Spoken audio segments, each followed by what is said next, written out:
was afterwards.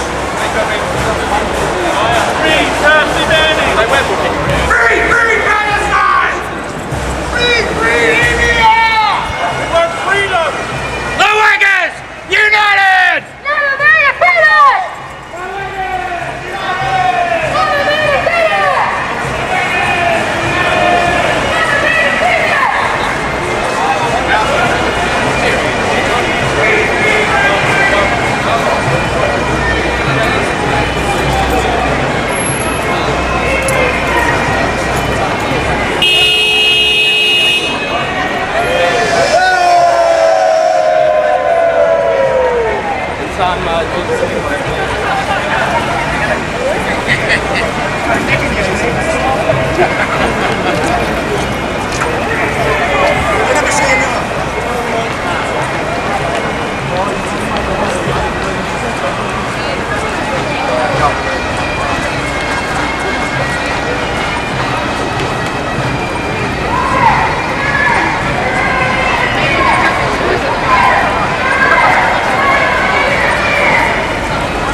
brutality of the Iraqi government and also Iranian government.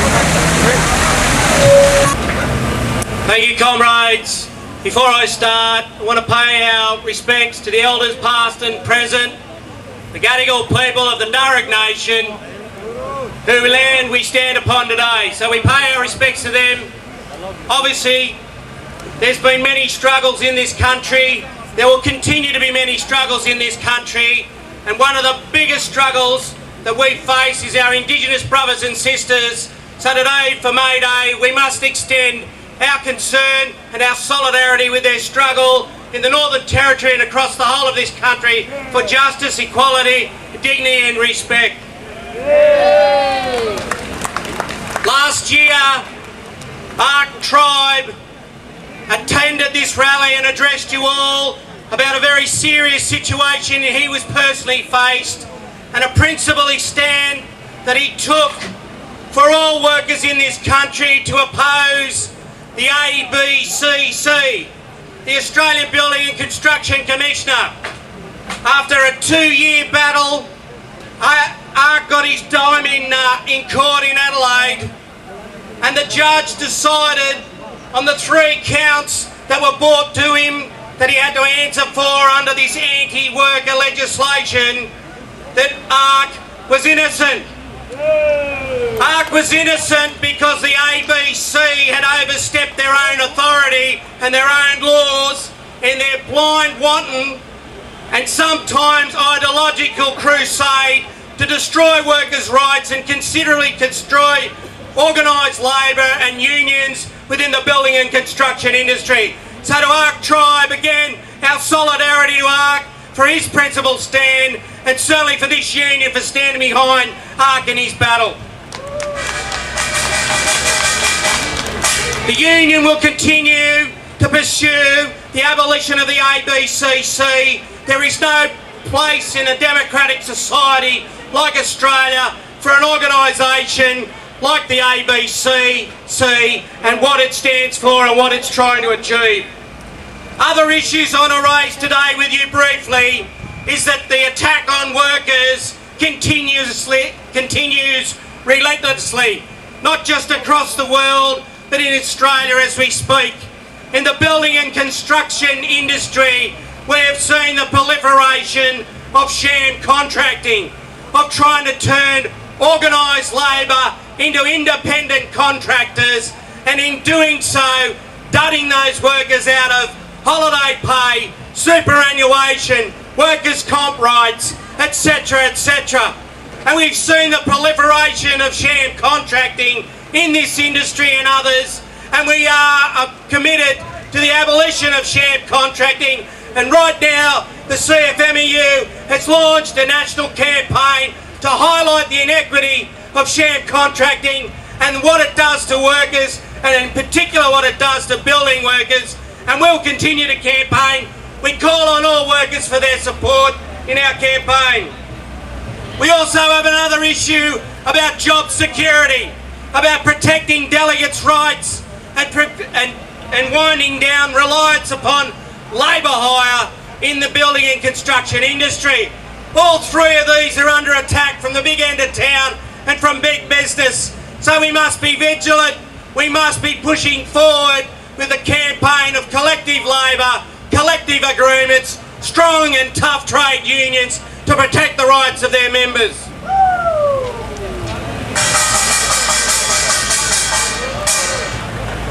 Only a month ago, one of the largest construction companies in Australia, Leighton's Constructions, put out a media release demanding that there was a huge skills shortage in Australia, and the only way to plug the gap was to bring in waves and waves of foreign workers to fill the gaps in the skills that we no longer have in this country.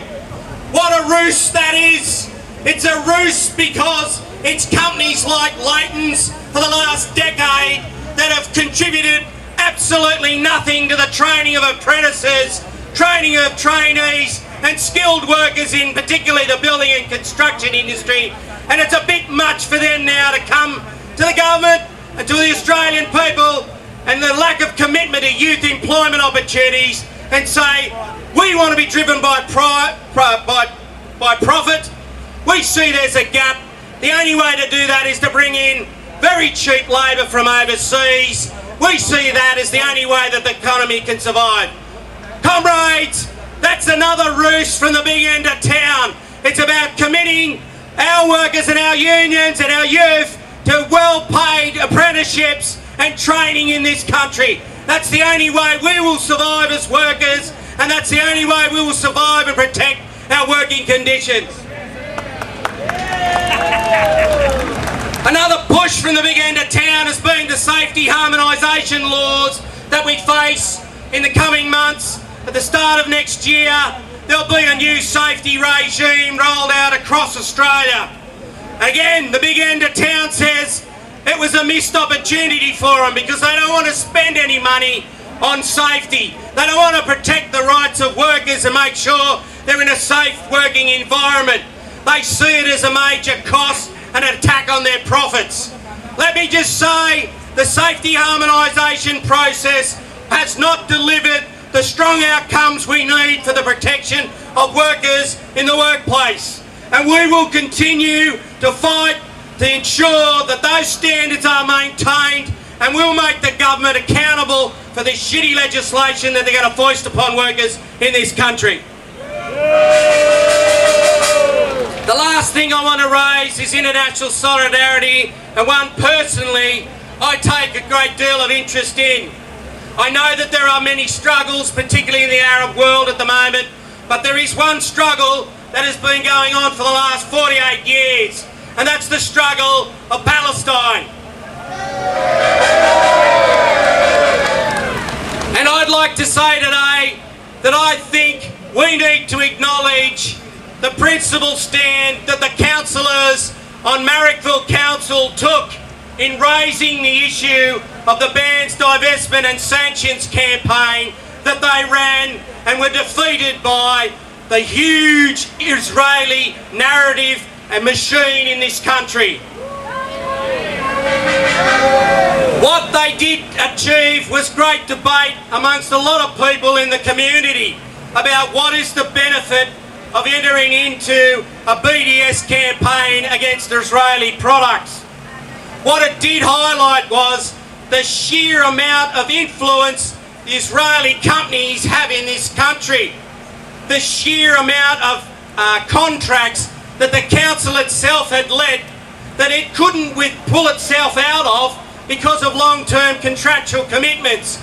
It just shows you how many corporations have got blood on their hands when it comes to benefiting from work in Israel and the promotion of Israeli products that are oppressing Palestinians and preventing them from their self-determination, their own